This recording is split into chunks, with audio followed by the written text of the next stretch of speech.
فكر وقدر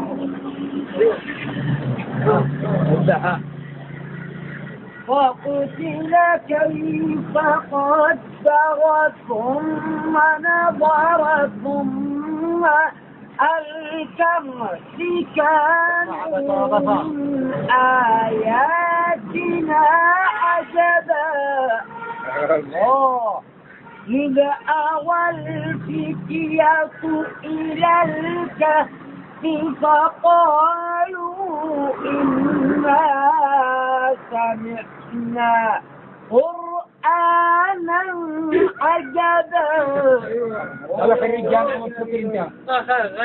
هذا خريج جامعة أبوها ملوك. هذا شعيبي. بآمنا به ولم نشرك بربنا أحدا. يا قلب للسدين. الله ربي لا أريد صواب. الله ربي محمد يا رسول الله يا سيد الفقراء ويا خير الورى صلى عليك الله يا أحمد. ما طار الخير إلا ما حين الرجوع.